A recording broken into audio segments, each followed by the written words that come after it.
Not even an end for an old weed whacker. This is just the beginning. Hey, what's going on, everybody? My name is Zayden from Toad Creek International's Reap What You Sow Gardening. Or should I say Toad Creek Broadcasting's Reap What You Sow Gardening.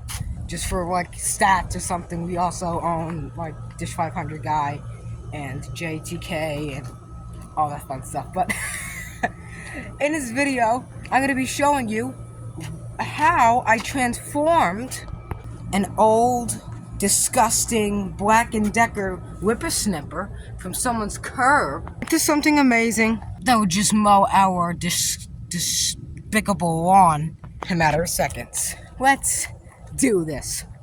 So the first thing I did was I, just look on people's curbs because I'm like that type of guy, So I found this old whippersnapper or weed whacker or whatever you want to call it, Black & Decker, and it says it's from 2017.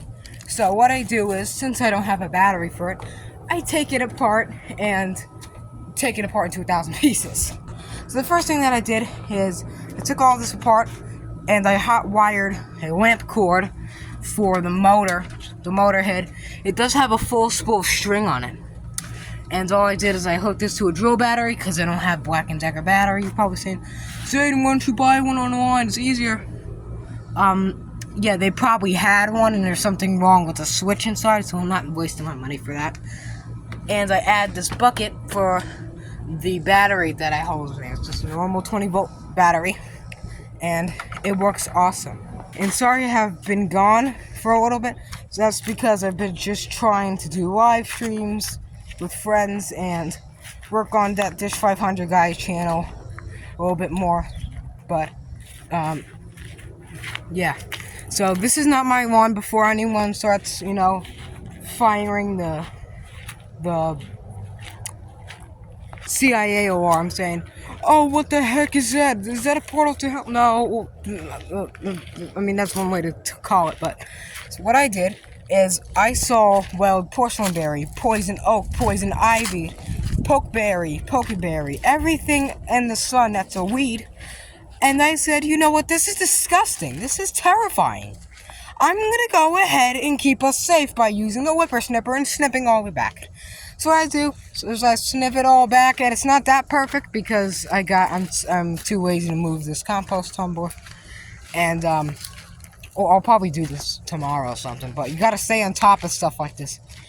If it grows out of control and you try to cut it back, it looks good. A couple days later, it's going to look terrible. And only to make things worse, it's just going to grow back into a triffid and take over the whole entire society, if you don't stay on top of it correctly. But what I did is I cut this, poplar tree. I cut everything back so it's very nice and we don't have a lot of pest issues and all that stuff. So another thing we did is we cut around the oxy tree. And why did we cut around the oxy tree? To prevent fungal issues and mold and disease. We also did around the well, which is very vital and crucial for my home. You see, we don't have city water where this house is, but what we do have is Empress and Oxy trees. And what those Empress and Oxys do, they send roots down in the ground, and they just so happen to be by my well. So I said, I'm not taking a risk. I'm just going to cut it back. And I also mowed in this, natural area, So, sorry if I haven't made any videos lately on this channel. It's because, like I said, I was too busy and everything was happening. So, if you, wondering where I've been, now you know. And I will do live streams with collabs with a couple YouTubers that you might know. But it's going to be on my second channel, Dish 500 Guy. So if you want to see all those live streams, go ahead and click on that bell and go on my second channel too. So, in the long run, I know what you're saying. Zayden, how come you can take apart a whole weed whacker and put it back together, but how come you cannot buy a switch for it? Well, the switch is probably going to be the same price as the weed whacker anyway, so I said, you know what? Go ahead and put a cord from an old lamp and hot wire it, and you automatically get No limitations with the throttle speed. It'll be a single fast speed and very good whippersnipper. And I don't care if it's so fast it'll take me up to the pearly gates.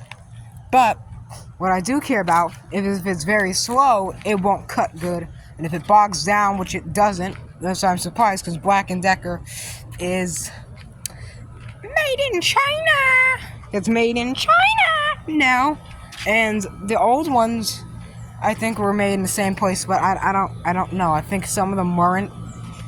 I don't think they make gasoline products. I think Still is the one that makes just weed whackers and stuff. But it was a good weed whacker. I also used to have a Works weed whacker. Sucked. It was terrible. That thing was garbage to hell and back. That thing does not work. And it was terrible. It didn't even have string line attached. So this one, if you bump it, I think it'll release more string line.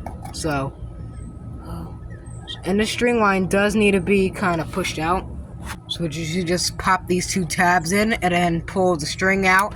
And then you can whippersnip the whole lawn. Sorry if I'm saying whippersnip, weed whacker, weed eater, all that fun stuff. I don't know what it's called. Put the proper name in the comments below, and please give me some information about this name, because I know up in Australia, up in Oz, they call this whippersnipper. People call it near down southeast like weed whacker, weed eater, which is pretty much saying sawzall, you know, in a sense, because sawzall is a trademarked brand. It's not really a tool, but it is a tool, but it's just the name of it. And weed eater is also a brand of many products. Lawn mowers, whippersnippers, oh, I did it again. Leaf blowers, edgers, rototillers, all that fun stuff. So it's kind of a little controversial here, but yeah, in the long run, I think it's pretty worth it, this Black & Decker thing, which is pretty good. It's pretty darn good. If, like I said, it doesn't matter if it's electric or gas, just restore it and keep your home safe from poison ivy and stuff that will probably take you to the emergency room. And yeah, I'm not going to go into the details after that, but just make sure that you're nice and safe with your weed whackers, and also always wear protective goggles. See, I got them in here right now. So always wear your protective glasses, even sunglasses, so nothing hits you in the face, or the mouth. Keep your mouth shut, you know, because I mean, just shut your mouth. Shut your mouth. Don't open your mouth, because if you get any sort of poison ivy or anything, yeah, that's not gonna be pretty. You're gonna be in an emergency room immediately. So don't even talk to people. Just shut the machine off when you want to talk to someone. Don't talk to them if you got this running and you're using it near lawn, because you could get some of that toxic stuff in your mouth, and you don't want that. So, as always, I hope you enjoyed this Toad Creek Broadcasting production. If you did, give it a nice whippersnipper thumbs up. Remember, put it in the comments below what the proper name is, because I'm pretty curious and I don't know what the name is. Well, comment and subscribe, because that helps me heaps. Hit the notification bell so you never miss a thing. Thanks for watching, and we are